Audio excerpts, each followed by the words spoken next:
Robbers Cave has its own folklore here in Lincoln and in Nebraska. And it's changed hands a couple of times, and different people have tried different things, but we're the first one to resurrect the brewery aspect of it. That was one of the things that made this property attractive to us as brewery owners, was resurrecting one of those old uses of what the cave used to be in beer production.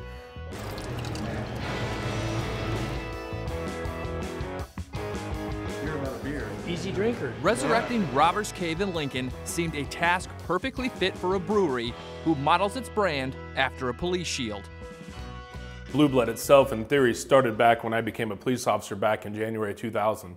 And I was an officer for 6 years in Lincoln. I got hurt and had to retire. And after working for the state for a while, I started drinking a lot more. And I thought, okay, great, I'm going to start home brewing, because that would be a great way to make my own beer, drink my own beer, save some money that way. But once I started brewing, I loved it. I loved every little bit about it. The creativity you can put into a beer, the ingredients, just everything was a lot of fun about it. And so I knew I wanted to do something. I wanted to get away from the government, and so decided that Blue Blood Brewing was the best option for me. It was daunting, proving to people that the concept could work, and especially even on paper. At that point in time, Lincoln hadn't had a new brewery in eons. As Blue Blood continued to grow, the opportunity of playing with a cops and robbers theme was too good to pass up. First of all, like any idea that I've had regarding this, we were drinking one night. And we knew we wanted to reach the public more directly and having a better location to do so. As I was searching for spots in Lincoln, Robbers Cave kept popping up over and over again. The cave's history in Lincoln stretches back centuries. The Pawnee Indians, who were native to the area, were the first to use the cave. Then Pioneer Brewing Company started in this area as well, and started using the cave for purposes of beer production. Back then, in the late 1800s, when you produced beer, it's before we had nice stainless steel equipment, right? So what beer producers needed then was a place that had a couple of things. One is consistent temperature, which is something you get with a cave. Absence of light, which is another thing you get with the cave, and lots of space. And so those three things really made the cave attractive to the early beer makers. Robbers Cave gets its name from Jesse James. So the legend is that Jesse James and his gang, after they robbed the bank, got away with millions of dollars, they came to Lincoln to get help from his brother and his brother's friends, and they hid out down here. Once into the cave, though, the team at Blue Blood found that they weren't the only ones going to be using the cave.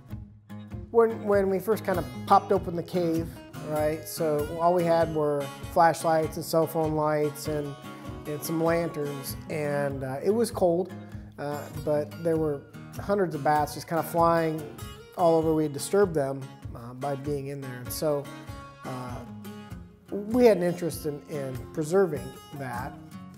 Let's find out how we can keep the bats in a certain area, deal with the bats, and also work with Game and Parks to possibly create this space where the bats can come all the time.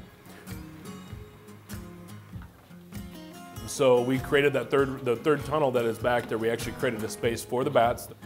To bring this back to life was one thing, but the other fact is it was a brewery, is why it exists really to this extent in the first place.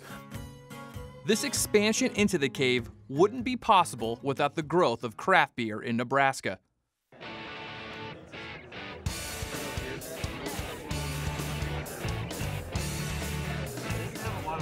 The state has seen an increase in local breweries in the last several years.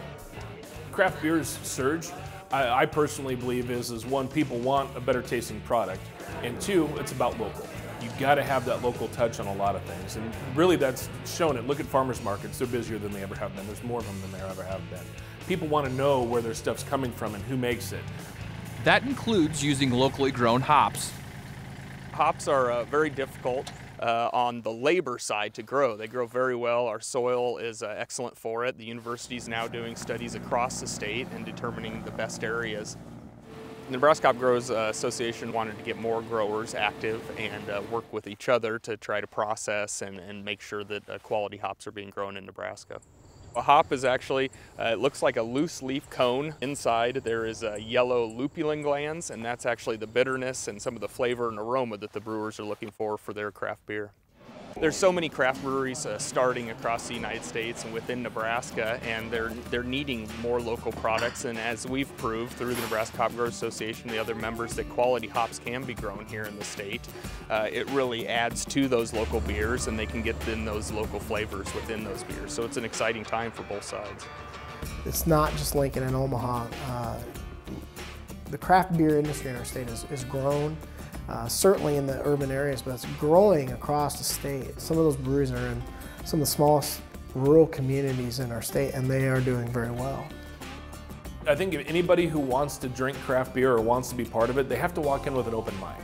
If they walk in saying, I don't drink dark beer, well, what does that mean?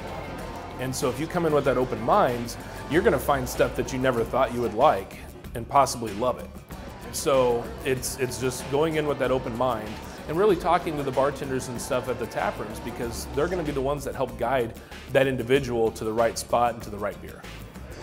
Drinking beer is, in that regard, has turned from just something that you do while you're watching a sport or working in your garage or at dinner into an event where you're really trying to understand the styles of beer and understand the different nuances, and most beer drinkers will tell you that that's what draws them to craft beer. It has nothing to do with alcohol or anything like that. It's that social experience, and that's what we try to provide, down in this space, which is just a unique experience where you can have a craft beer and explore that.